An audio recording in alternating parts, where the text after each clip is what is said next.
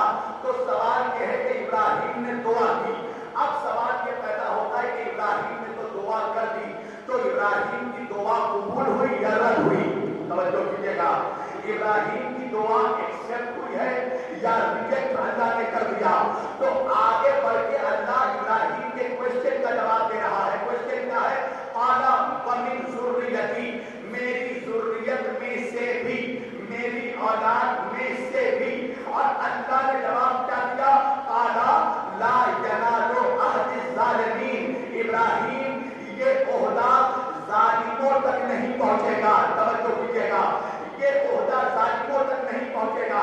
ہم دونوں مرحلوں میں دلائل رکھیں گے، فیصلہ آپ کیجیے گا، نتیجہ آپ فیصلہ کیجیے گا۔ توجہ، کیا ابراہیم کی دعا ریجیکٹ ہوئی ہے؟ کہنے کا مطلب کیا ہے اللہ کا؟ ابراہیم کہہ رہے ہیں میری اولاد میں سے بھی امام بنانا، اور اللہ کہہ رہا ہے قال لا ینال عہد الظالمین، ہم یہ عہدہ ظالموں تک نہیں پہنچائیں گے۔ تو کیا نعوذ باللہ ابراہیم کی تمام اولادیں ظالم تھی، ظالموں میں سے تھی؟ توجہ کیجیے گا، اگر دعا رد ہو رہی ہے تو اگر کوئی یہ کہے کہ اللہ کہہ رہا ہے ابراہیم تمہاری تمام ذریت نعوذ باللہ ظالم ہوگی، تو اسی ابراہیم کی ذریت میں دو اولو العزم پیغمبر بھی شامل ہیں، موسیٰ علیہ السلام، عیسیٰ علیہ السلام۔ تو کسی مولوی میں ہمت ہے کہ موسیٰ اور عیسیٰ کو ظالم کہتے، اور اسی ابراہیم کی ذریت میں ہمارے نبی سید الانبیاء حضرت محمد مصطفیٰ صلی اللہ علیہ وسلم، توجہ، ہمارے نبی بھی اسی ابراہیم کی ذریت میں ہیں۔ تو اس کا مطلب یہ ہے کہ دعا رد نہیں ہوئی ہے، ابراہیم کی دعا قبول ہوئی ہے۔ توجہ کیجیے گا، اللہ کہہ رہا ہے جب ابراہیم نے کہا، اچھا یہ سنیے، ابراہیم نے کہا وَمِن ذُرِّيَّتِي، اگر ابراہیم کہتے فقط وَذُرِّيَّتِي، وَذُرِّيَّتِي کا مطلب ہوتا ہے اللہ میری اولادوں میں امامت رکھ، اور پھر اگر اللہ کہتا کہ ہم یہ عہدہ ظالموں تک پہنچنے نہیں دیں گے، تو اس کا مطلب ہے کہ سارے اولاد ابراہیم ظالموں میں ہوتے۔ مگر ابراہیم نے بھی بڑا محتاط مدعا استعمال کیا، خلیل اللہ نے وَذُرِّيَّتِي نہیں کہا، خلیل اللہ نے کہا وَمِن ذُرِّيَّتِي، میری اولاد میں نہیں کہا، کہا میری اولاد میں سے۔ اللہ اکبر، میری اولاد میں سے، یعنی ابراہیم کہہ رہے ہیں کہ میں تو نااہل کی بات ہی نہیں کر رہا ہوں، اگر میری اولاد میں سے بھی کوئی ظالم ہوگا تو اس کو مت دینا، مگر میری اولادوں میں جو متقی ہوں گے تو ان تک امامت پہنچانا۔ توجہ کیجیے گا، ان تک امامت پہنچانا جو ظالم نہیں ہوں گے۔ تو بھائی ظلم کیا ہے؟ ظلم کیا ہے؟ آپ قرآن پڑھیے، ظلم ہے کیا؟ ظالم کہتے کس کو ہے؟ اللہ نے قرآن میں سب سے بڑا ظلم شرک قرار دیا ہے، یعنی کسی کو اللہ کا شریک کرنا، اللہ کے علاوہ کسی کو سجدہ کرنا، بت پرستی کرنا، یہ ہے سب سے بڑا ظلم۔ توجہ کیجیے گا، اور اللہ کہہ رہا ہے کہ ہم ظالموں تک امامت کو پہنچنے نہیں دیں گے۔ تو پھر یہ ماننا پڑے گا کہ ابراہیم سے لے کر آخری بات تک جہاں تک امامت جائے گی، وہاں تک جو شجرہ ہے، اس شجرے میں، شجرہ طیبہ میں ایک بھی بت پرست نہیں ہو سکتا، ایک بھی کافر نہیں ہو سکتا، ایک بھی مشرک نہیں ہو سکتا۔ تو کیا خیال ہے مسلمانوں، جن ظلموں سے امامت منتقل ہوئی ہے، جب وہ کافر نہیں ہو سکتے، تو جس ابو طالب کے ظلم سے امامت ظاہر ہوئی ہے،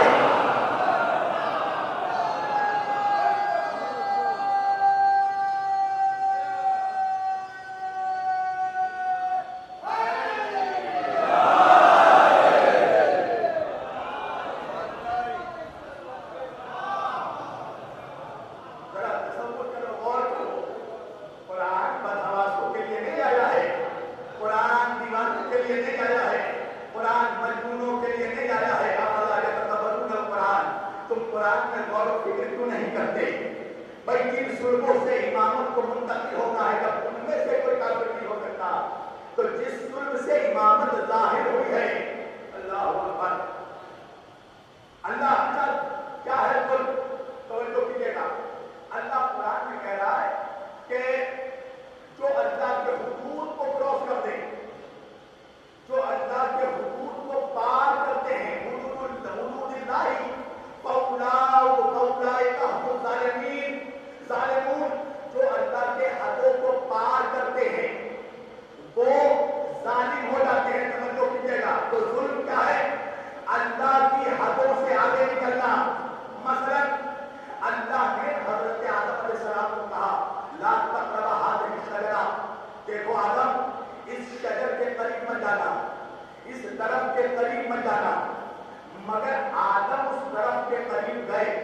اور جانے کے بعد اس کا گندم کھا لیا تو کیا نعوذ باللہ آدم ظالم ہو گئے؟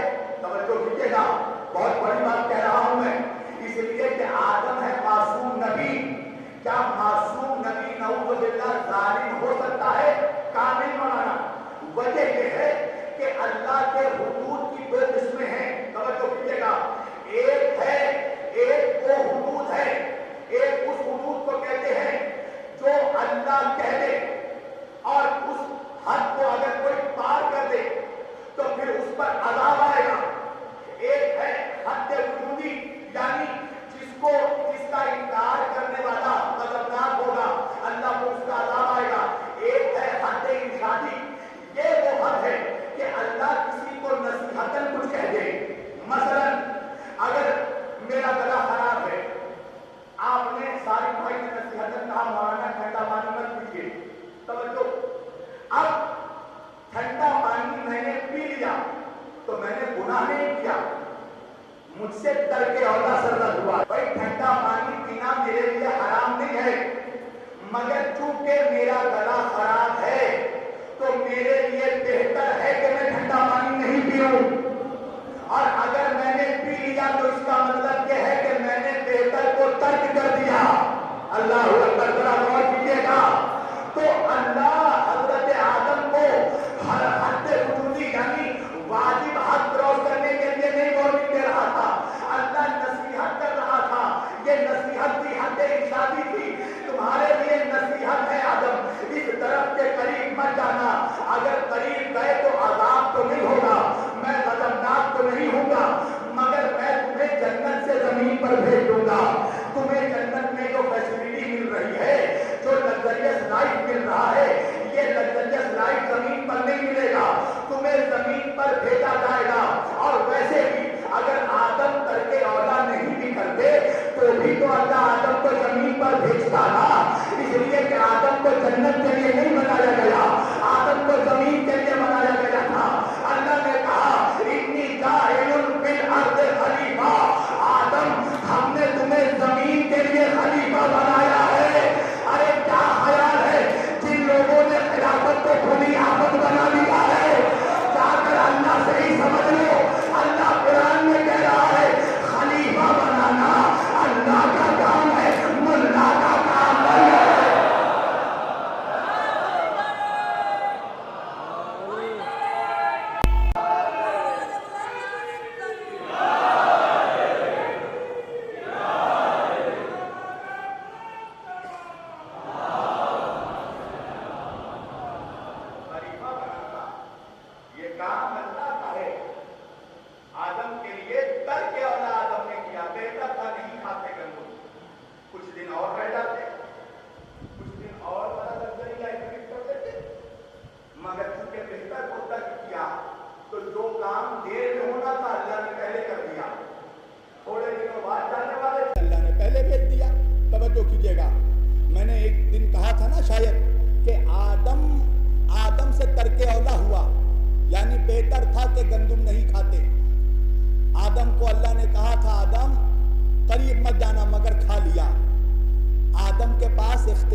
اختیار تھا مگر کبھی گندم نہیں کھایا.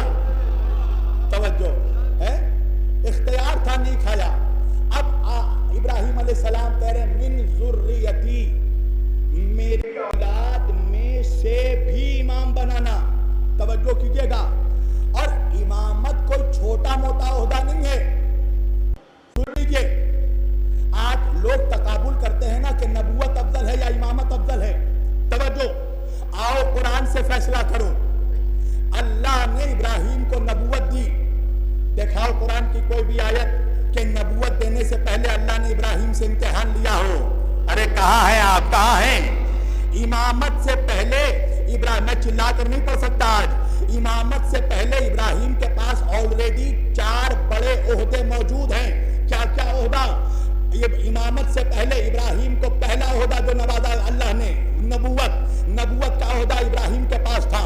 نبوت کے بعد رسالت کا عہدہ ابراہیم کے پاس تھا، رسالت کے بعد عبدیت کا عہدہ ابراہیم کے پاس تھا، عبدیت کے بعد خلت کا عہدہ ابراہیم کے پاس تھا، اور خلت کے بعد اللہ نے 5ویں منصب سے نوازا، اللہ نے ابراہیم کو امامت دی۔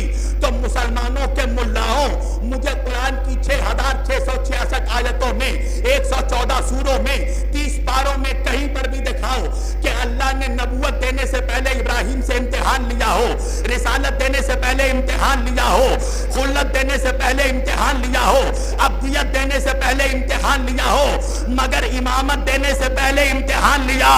اگر امامت ان تمام عہدوں پر افضلیت نہ رکھتی تو اللہ امتحان نہ لیتا۔ اللہ اکبر، ایک صلوات پڑھے محمد وآل محمد پر۔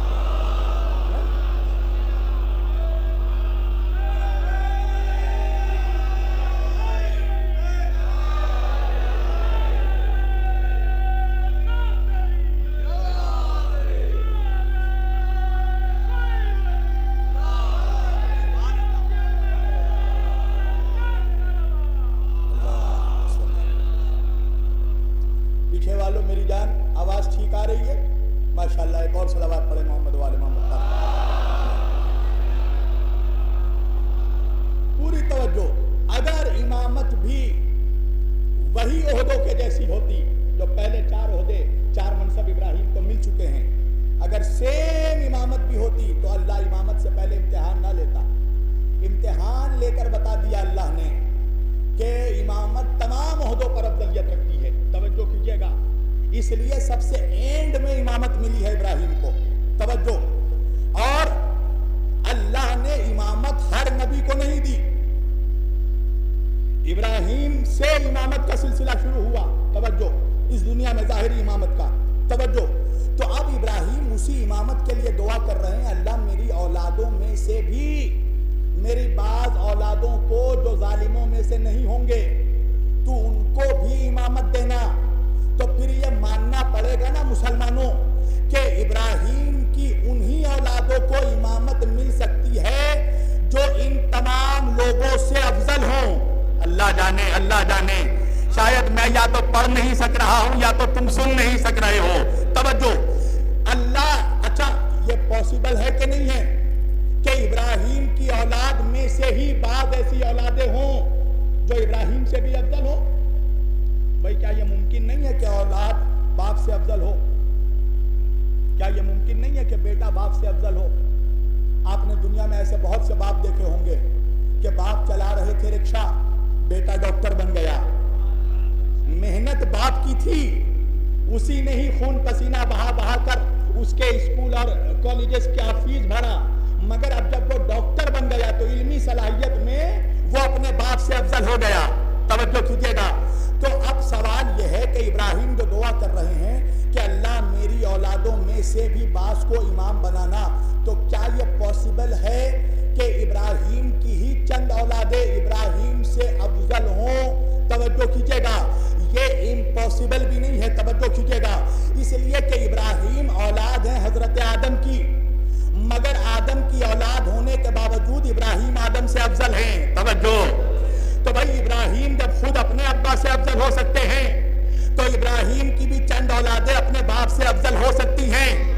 ابراہیم کی ہی اولادوں میں 2 اولو العزم پیغمبر ہیں، حضرت موسیٰ علیہ السلام، حضرت عیسیٰ علیہ السلام اولو العزم نبی ہیں، اور ابراہیم کی ہی اولاد میں ہمارے نبی سید الانبیاء بھی ہیں۔ توجہ کیجیے گا، آخری نبی بھی جو سید الانبیاء ہے، تمام نبیوں کا سردار ہے، وہ ابراہیم کی اولاد میں سے ہے۔ توجہ کیجیے گا، وہ ابراہیم کی اولاد میں سے ہے، اور موسیٰ اور عیسیٰ بھی ابراہیم کی اولاد میں سے ہیں، مگر فرق یہ ہے عزیزان گرامی سنیے گا، اللہ نے موسیٰ اور عیسیٰ کو ابراہیم کی اولاد میں تو رکھا، مگر موسیٰ اور عیسیٰ کو تمام جہان کا نبی نہیں بنایا۔ توجہ کیجیے گا، موسیٰ اور عیسیٰ فقط قوم بنی اسرائیل کے نبی تھے۔ آج ہمارے ہی بیچ میں چند کٹ ملا جاہل ان پڑھ نادان ابو جہل سے پرورش پانے والے نبی کے اجداد کو اس دلیل پر نعوذ باللہ کافر کہتے ہیں، اس لیے کہ وہ یہ سمجھتے ہیں کہ نبی سے پہلے جو نبی گزرے ہیں ہمارے آخری نبی سے پہلے وہ حضرت عیسیٰ علیہ السلام ہیں، تو یہ سوچتے ہیں کہ چونکہ حضرت رسول اللہ کے جو اجداد تھے، حضرت عبد المطلب، ابو طالب، عبداللہ، عبد مناف، جناب ہاشم، یہ سارے جو اجداد تھے، ان کٹ ملاؤں کے دلیل کے مطابق نعوذ باللہ وہ کافر تھے، اس لیے کہ وہ عیسائی نہیں تھے. توجہ کیجئے گا، اس لیے کہ وہ عیسائی نہیں تھے. اور میرے نبی کے بعد سب سے پہلا نبی جو گزرا ہے وہ ہے عیسیٰ علیہ السلام. عیسیٰ علیہ السلام سے میرے نبی کا 570 سال کا فاصلہ ہے. میں نے کہا جاہل، ابو جہل کو چھوڑ کر کاش ابو طالب کی چوکھٹ میں آ جاتا ہے تو تجھے صحیح دین اور دین کی صحیح معنویت سمجھ میں آ جاتی. وجہ یہ ہے کہ یہ سن، موسیٰ اور عیسیٰ علیہ السلام نبی تھے مگر سارے جہان کے لیے نبی نہیں تھے، فقط بنی اسرائیل کے لیے نبی تھے، یعنی آل یعقوب کے لیے نبی تھے. اور میرے نبی کے جو اجداد تھے وہ آل یعقوب نہیں، آل اسماعیل تھے. اللہ اکبر. وہ آل یعقوب نہیں تھے، وہ آل اسماعیل تھے. تو آل اسماعیل کا تو نبی ہے ہی نہیں موسیٰ اور عیسیٰ. توجہ کیجئے گا، نبی کے اجداد حضرت ابراہیم کے دین پر تھے. اب مولوی یہ کہتا ہے کہ ہم نے تو کبھی انہیں کلمہ پڑھتے نہیں سنا، ہم نے تو کبھی ان کو کلمہ پڑھتے نہیں سنا. اچھا یہ بتائیے، میرے سامنے یہ ٹھاٹا مارتا ہوا لکھنؤ میں مسلمانوں کا مجمع ہے، میں ایک ایک شخص سے پوچھوں گا بھیا آپ بتاؤ آپ نے کب کلمہ پڑھا؟ کہا نہیں مجھے نہیں معلوم. سارم بھائی میری جان آپ بتائیے آپ کو یاد ہے آپ نے کب کلمہ پڑھا؟ انہیں بھی نہیں معلوم. مہتاب بھائی آپ کو یاد ہے آپ نے کب کلمہ پڑھا؟ کسی کو یہاں پر یاد نہیں ہے کب کلمہ پڑھا، مگر سب ہے مسلمان. توجہ، مگر سب مسلمان ہے. کلمہ یاد نہیں ہے کب پڑھا مگر سب مسلمان ہے. میں نے کہا تم سب مسلمان کیسے ہو گئے؟ تو لکھنؤ والے کہنے لگے، میں نے کہا تم نے تو کلمہ نہیں پڑھا تو تم مسلمان کیسے ہوئے؟ لکھنؤ والے کہنے لگے مولانا ہمیں کلمہ پڑھنے کی ضرورت کیوں ہے؟ کلمہ وہ پڑھے جس کے باپ دادا 40 سالوں تک بتوں کی پوجا کرتے تھے.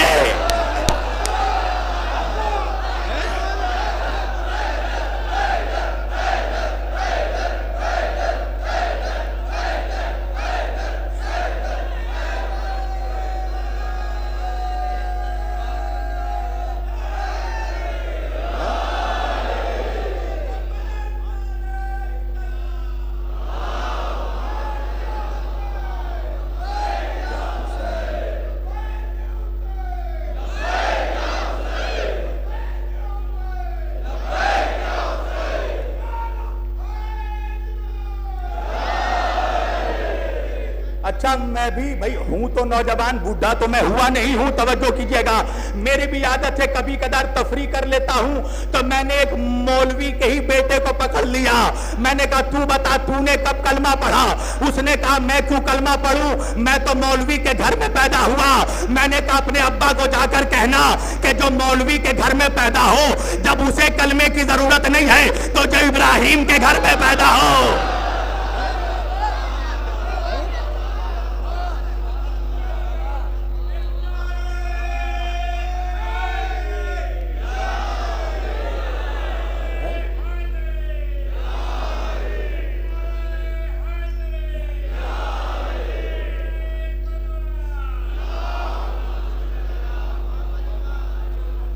جو خلیل اللہ کے گھر میں پیدا ہو اسے، جو کٹم اللہ کے گھر میں پیدا ہو اسے کلمہ پڑھنے کی ضرورت نہیں ہے. تو جو خلیل اللہ کے گھر میں پیدا ہو وہ خاندان، وہ کون تھے نبی کے اجداد. قسم خدا کی یہ بھی ایک سبجیکٹ ہے میرے لیے، ورنہ اگر میں ابھی منہ سے بول دوں تو مولوی میرے پیچھے پڑ جائے گا اور میرے پاس اتنا وقت نہیں ہے کہ میں ابھی 2 دنوں میں ثابت کر دوں. یہ سب اللہ کی حجت تھے. توجہ، اللہ کی حجتوں کی کئی قسمیں ہیں. انبیاء ہیں، اوصیاء ہیں، ائمہ ہیں، اولیاء ہیں. تو جو نبی کے اجداد تھے یہ انبیاء کے وصی تھے، انبیاء کے اوصیاء تھے. توجہ، یہ جو گیپ ہے نا اسماعیل سے لے کر محمد رسول اللہ تک، عیسیٰ سے لے کر میرے نبی تک یہ گیپ ہے کیا؟ یہ گیپ ہے اوصیاء کا، یعنی جو اوصیاء ہوتے ہیں ان کی ذمہ داری تھی کہ ایک نبی کی وراثت آخری نبی تک پہنچا دیں۔ تو مجھے یہ بتاؤ کہ اگر ابو طالب اوصیاء میں نہیں ہوتے تو انبیاء کی وراثت مصطفیٰ تک منتقل کس نے کیا؟ ایک صلوات پڑھے محمد و آل محمد پر۔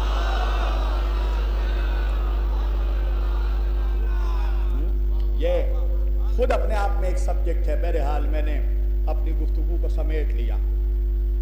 عزاداروں، مولا آپ سبوں کے جذبہ ایمانی کو سلامت رکھے، اور ماشاءاللہ یہ جو امام زمانہ ٹرسٹ کی جانب سے، دیکھیے آپ سوچتے ہوں گے کہ بھائی سارم بھائی سے اتنی محبت کیوں ہے مجھے؟ دیکھیے میں دوسروں کا تو نہیں جانتا، میں ایسا خطیب ہوں جو جلدی کسی سے امپریس نہیں ہوتا، میں جلدی کسی سے انسپائر نہیں ہوتا۔ وجہ یہ ہے کہ میرا رزق ملا کے ہاتھ میں نہیں ہے، مولا کے ہاتھ میں ہے۔ میں پریشان نہیں ہوتا، میرے پیٹ پیچھے بہت کوئی کچھ کہتے ہیں، اچھا اب عام لوگوں کو چھوڑ دو، اب تو مولویوں نے ہی کہنا شروع کر دیا۔ اب ظاہر بات ہے جن کی دکانوں کو مجھ سے خطرہ ہو رہا ہے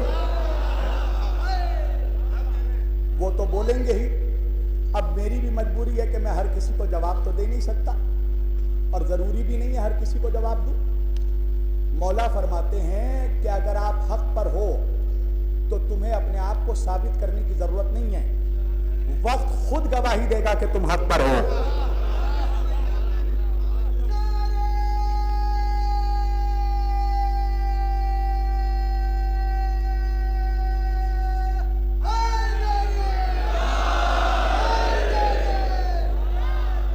مولا کائنات فرماتے ہیں کہ جس کو تم پر یقین ہوگا تمہیں اس کو صفائی دینے کی ضرورت نہیں ہے، اور جسے تم پر یقین نہیں ہوگا اسے تم لاکھ صفائی دے دو وہ مانے گا نہیں۔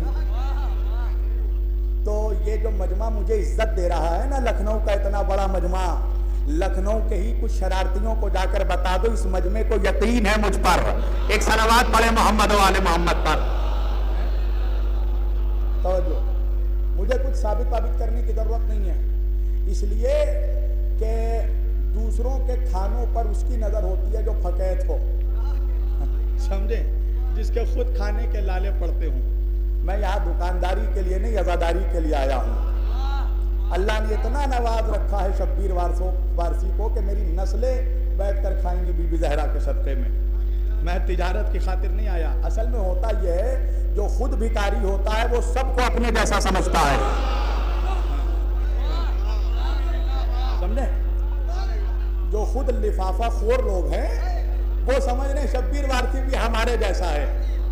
میں نے تو درگاہ حضرت عباس میں کہا تھا نا ابھی محرم سے پہلے کہ میں تو کھلا آفر دے رہا ہوں، ہندوستان کے سارے مولوی مل کر ڈیسائیڈ کر لیں اس بار محرم میں ہم نذرانہ نہیں لیں گے، میں بھی تیار ہوں، مگر اکیلا نہیں، سب ڈوبیں، سب تیار ہوں۔ تو پتہ چلا کہ ایسا تو ممکن ہی نہیں ہے۔ ایک صلوات پڑھیے محمد و آل محمد۔ بہرحال میں کسی پہ اعتراض نہیں کرتا، پروردگار سب کو نوازے، اللہ سب کو اہل بیت کا صدقہ عطا کرے۔ عزیزان گرامی، میں سارم بھائی کی بات کر رہا تھا کہ میں کسی سے جلدی انسپائر نہیں ہوتا، میں ان سے اتنی محبت اس لیے کرتا ہوں، اور آپ بھی میری دلیل کو مانیں گے، ایسی دلیل میں دینے والا ہوں۔ آپ بھی سوچیں گے کہ مولانا اس لیے تعریف کر رہے ہیں کہ یہ مجھے پڑھا رہے ہیں۔ آپ کو معلوم ہے اس منبر پر بیٹھ کر بول رہا ہوں، اس عشرے کے لیے میں نے ہندوستان کے کم از کم 9 عشرے چھوڑے ہیں، اور بین الاقوامی اسپین، لندن اور امریکہ جیسا عشرہ میں نے چھوڑا اس عشرے کے لیے۔ اگر پیسہ کمانا مقصد ہوتا تو میں بھی نکل جاتا فوراً۔ توجہ، میں ان سے اتنی محبت اس لیے کرتا ہوں کہ یہ واقعاً ان کے ادارے کی محنت ہے کہ آج یہ اتنا بڑا مجمع دیکھ کر لوگ کہہ سکتے ہیں کہ یہ آصف الدولہ کا جو یہ عزاخانہ ہے یہ بھول بھلیا نہیں ہے، یہ امام بارگاہ ہے، سمجھے؟ یہ ہیریٹیج نہیں ہے، یہ حسین کا عزاخانہ ہے۔ کی امانت ہے یہ، آپ کو اس کے لیے محنت کرنی پڑے گی۔ میں جب سبطین آباد میں عشرہ پڑھنے گیا، اتنا خوبصورت امام بارگاہ، میرے دل سے دعا نکل رہی تھی آفتاب شریعت کے لیے، قلب جواد صاحب قبلہ کے لیے۔ اتنی بڑی محنت کی انہوں نے کہ قوم کی اتنی بڑی جائیداد، اتنا بڑا اثاثہ قوم کو واپس دلایا۔ تو ایسی شخصیتیں جو واقعاً، دیکھیے آپ ایک بات سمجھ لیجئے، آپ سب کو راضی نہیں کر سکتے۔ سماج میں اگر 10 لوگ ہیں نا تو 10 میں 10 کو آپ خوش نہیں کر سکتے، اور شبیر وارسی ہو، سارم مہندی ہو، ہم بھی سب کو خوش نہیں کر سکتے۔ بھائی جب رسول اللہ سے سب خوش نہیں ہوئے تو مجھ سے کیا ہوں گے؟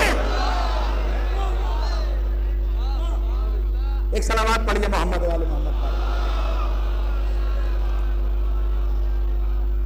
تو اٹ از امپاسبل کہ میں سب کو خوش کر دوں۔ بہرحال ساری باتوں کے باوجود بھی کچھ لوگ ناراض رہیں گے۔ مولا نے فرمایا نا، یہ وہ منحوس لوگ ہیں، ان کی مثال ان مکھیوں کی طرح ہے جو پورے جسم کو چھوڑ کر زخم میں جا کر بیٹھتے ہیں۔ توجہ۔ تو بہرحال ان کا کوئی علاج نہیں ہے۔ گزارش خدمت یہ ہے کہ امام زمانہ ٹرسٹ جو 8 سال سے مسلسل مذہبی و قومی خدمات زیر سرپرستی آفتاب شریعت مولانا سید قلب جواد نقوی صاحب، اس ٹرسٹ نے لکھنؤ میں اس امام بارگاہ میں عظیم الشان عشرہ قائم کیا، وہ 1000 کاموں سے افضل ہے بے شک۔ سارم مہندی صاحب تو، سارم بھائی تو آپ حضرات سے کہہ چکے ہیں، لیکن میں بھی ہر روز اپیل کرتا ہوں کہ زیادہ سے زیادہ تعداد کر کے شرکت کریں، ہمت افزائی کریں۔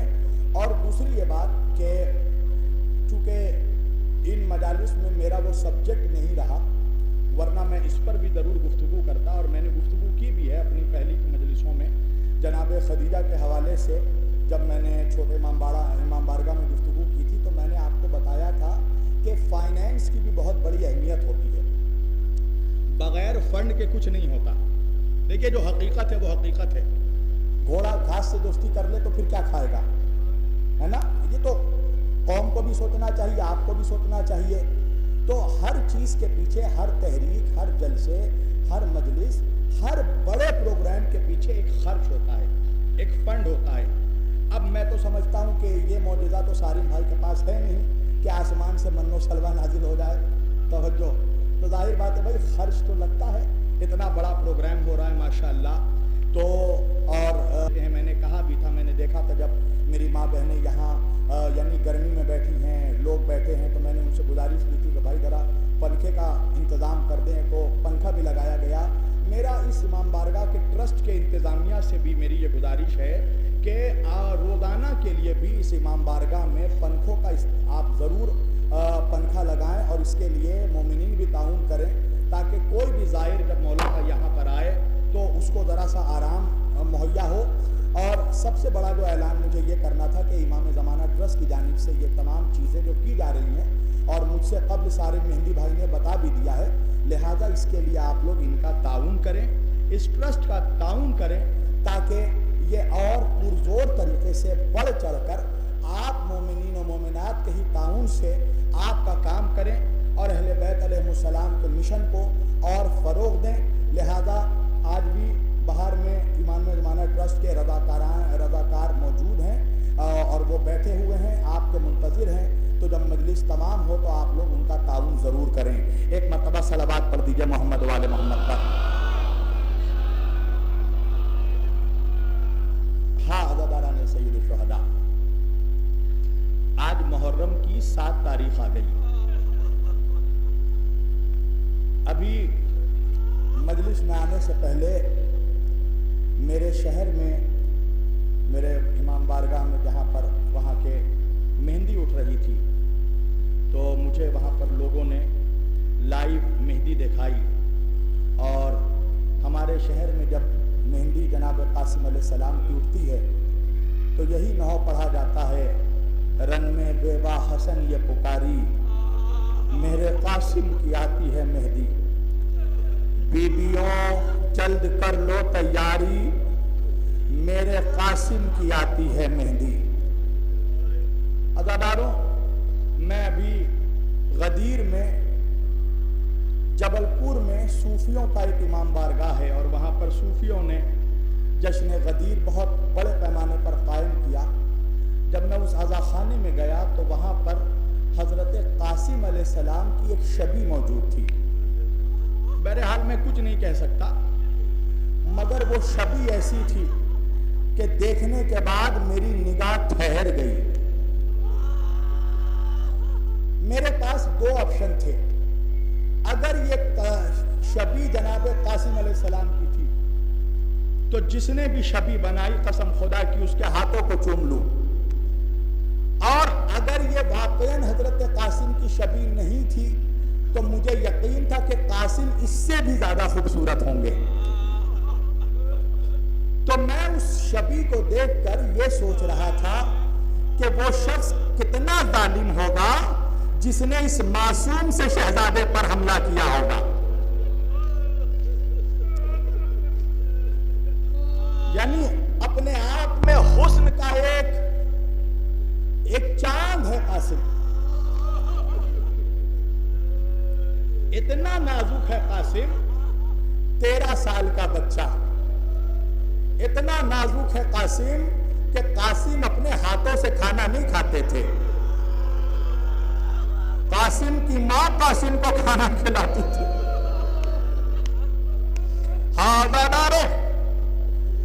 قاسم امام حسین علیہ السلام کو جب اپنے بھیا حسن مشتبہ کی یاد آتی تھی نا تو مولا حسن قاسم کے جسم کو سونگھا کرتے تھے.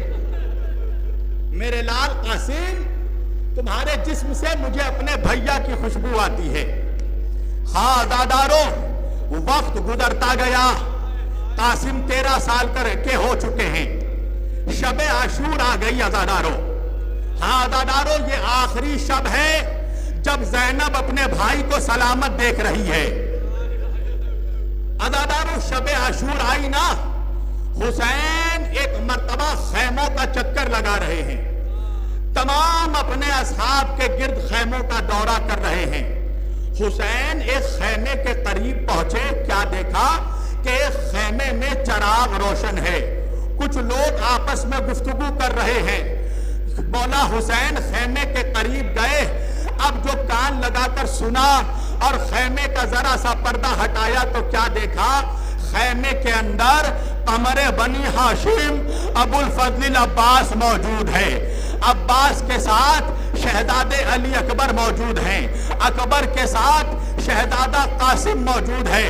اور حضرت عباس جنگ کا نقشہ بنا رہے تھے.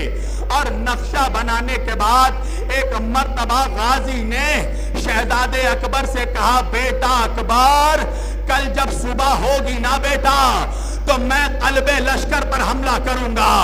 بیٹا اکبر، آپ میمنے سے حملہ کرنا. بیٹا قاسم، آپ میسرے سے حملہ کرنا.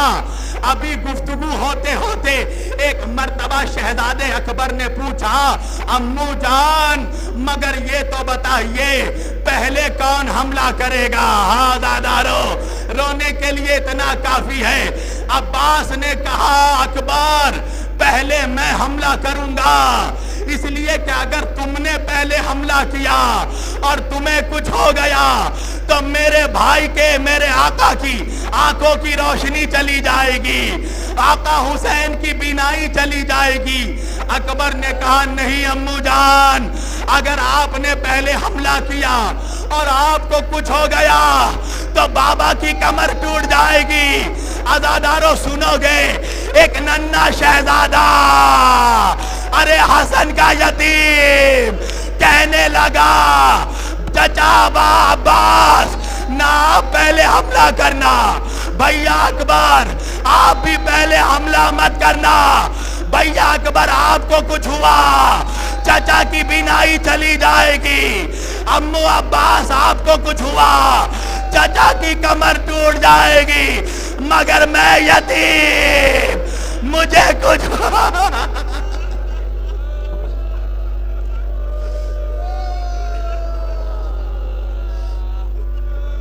میں یتیم ہوں. عزادارو سنو گے، اتنا سننا تھا، حسین تڑپ گئے. خیمے میں داخل ہوئے، میرے لال قاسم حسین کے رہتے ہوئے کبھی خود کو یتیم، اجرکم من اللہ، اللہ آپ کو کوئی غم نہ دے سوائے غم حسین کے۔ عزادارو، عاشور کی صبح آئی نا، قاسم بار بار جاتے ہیں، چچا مجھے اجازت دیجئے، حسین اجازت نہیں دیتے، یہ کہہ کر ٹال دیتے تھے، قاسم تم میرے بھائی کی نشانی ہو، قاسم تمہارے جسم سے بھیا کی خوشبو آتی ہے، قاسم۔ عزادارو، قاسم چچا کے پاس سے ہو کر ماں کے خیمے میں جاتے تھے، ماں منہ پھیر لیتی تھی، اماں ام فروہ منہ کیوں پھیر لیتی ہو؟ قاسم ابھی تک زندہ ہو، قاسم اگر اکبر کا لاشا آ گیا اور تم زندہ رہے قاسم تو دودھ نہ بخشوں گی۔ اجرکم من اللہ۔ قاسم دوبارہ گئے، ہاں زادارو، اونو محمد کا جنازہ آ گیا نا، ایک مرتبہ قاسم تڑپ کر چچا کے پاس گئے، امو جان اب تو اجازت دے دو، امو جان۔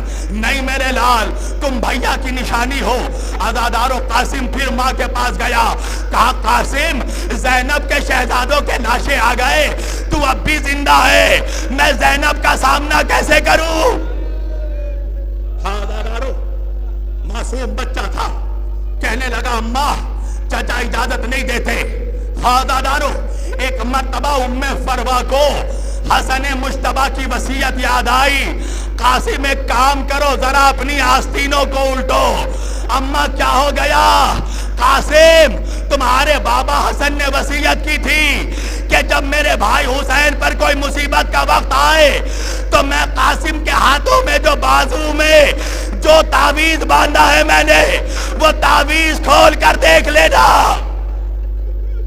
عزادارو، آستینیں الٹی گئی، ماں نے تعویذ کو کھولا، ایک مرتبہ شہزادے قاسم کا ہاتھ پکڑ کر ام فروہ مولا حسین کے پاس آنے لگی، حسین نے بھابھی کو آتے دیکھا، ایک مرتبہ احترام میں کھڑے ہو گئے، بھابھی آپ حکم کر دیتی میں آ جاتا، نہیں آقا یہ تعویذ لائی ہوں۔ کہا یہ کیسی تعویذ ہے؟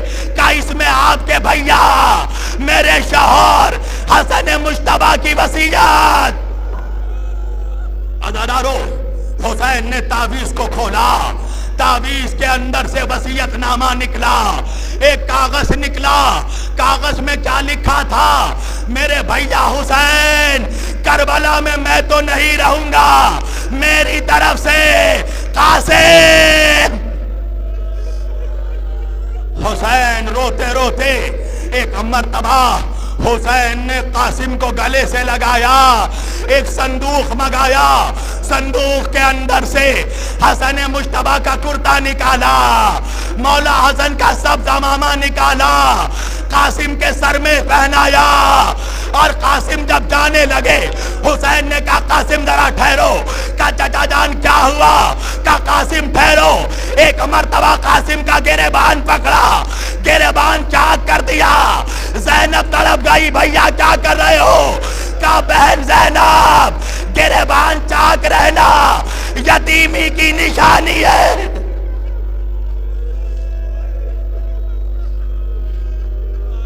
شاید ظالموں کو میرے قاسم پر رحم آ جائے کہ یہ یتیم ہے۔ ہاں عزادارو، ننھا شہزادہ میدان میں گیا، یزید کے لشکر کا ایک بہت بڑا پہلوان تھا ارزق شامی، اس کے 7 پہلوان بیٹے، عمر سعد نے ایک ایک بیٹے کو بھیجا قاسم سے مقابلہ کرنے، قاسم نے 7 کو فنار کیا، آخر میں غیظ میں آ کر ارزق شامی مقابلے کو آیا۔ ایک مرتبہ حسین نے کہا بھابھی اللہ سے دعا کرو، ام فروہ نے بھی ام لیلا کی طرح دعا کی، اے یعقوب کو یوسف سے ملانے والے، اے ہاجرہ کو اسماعیل سے ملانے والے میرا قاسم۔ حاضرارو، قاسم فتح کر کے آئے، امو جان میں نے کیسی جنگ کی؟ ہاں بیٹا قاسم تم نے تو بھیا حسن کی صفین کی جنگ یاد دلا دی۔ عزادارو، وہ وقت بھی آیا، قاسم نے دوبارہ رن میں حملہ کیا، حملہ کرتے کرتے آگے بڑھ رہا ہے ننھا شہزادہ. ایک مرتبہ عمر سعد ملعون نے ایک ظالم پہلوان کو بلایا، کہا یہ حیدر کرار کا پوتا ہے، پیچھے سے حملہ کیا جائے. ایک ظالم پیچھے سے تلوار لے کر بڑھا قاسم کے پشت کی طرف سے. اب جو سر میں تلوار مارا، ارے قاسم کا سر دوبارہ، قاسم زمین پر گرا. عزادارو سنیں گے آپ، میں بہت ٹھہر کر پڑھ رہا ہوں میرے بھائیوں، بہت ٹھہر کر. قاسم کی معصومیت سنیے گا. جب اونو محمد گرے نا، اونو محمد نے آواز دی مامو جان. جب اکبر گرے نا، اکبر نے آواز دی بابا. مگر قاسم اتنا معصوم تھا کہ جب گھوڑے سے گرا تو چچا جان کہہ کر آواز نہیں دی، جس طرح بچہ ماں کو پکارتا ہے اماں اماں.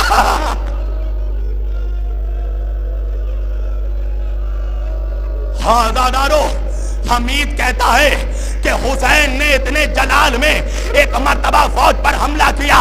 حسین چاہتے تھے اس ظالم کو پکڑے جس نے قاسم کے سر پہ تلوار ماری. ادھر سے عباس دوڑے، ادھر سے حسین دوڑے، فوج میں بھگدڑ شروع ہوئی. عزادارو اسی بھگدڑ میں ادھر کی فوج ادھر، ادھر کی فوج ادھر. ارے قاسم جب زین پر تھا تو قاسم تھا، جب زمین پر آیا تقسیم.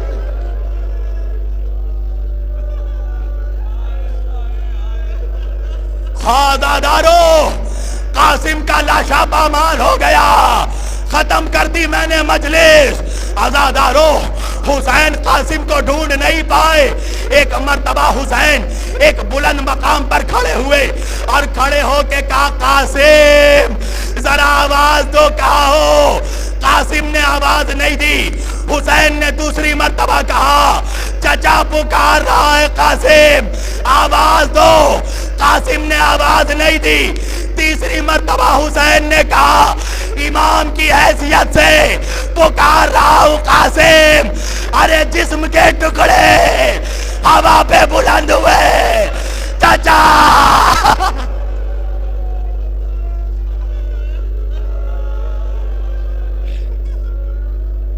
عزادارو سنو گے، چاروں طرف سے قاسم کے جسم کے ٹکڑے بلند ہوئے.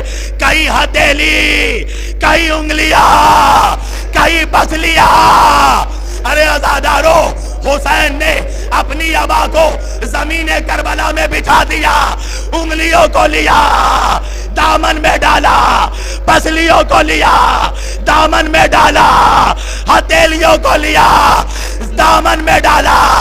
ارے گٹھری بنائی پیٹھ پر رکھا.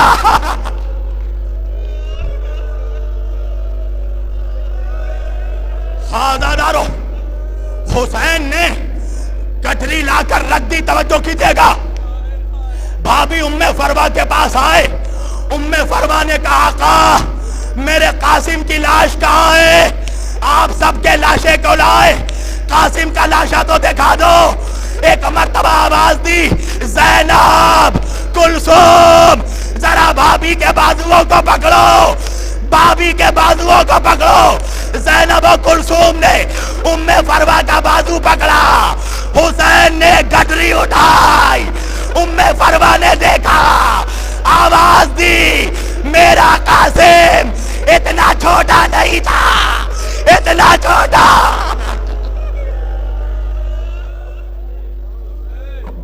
ماتم حسین انجمن شبیہ سے گزارش کا ہے وہ نوخاتی انجمن شبیہ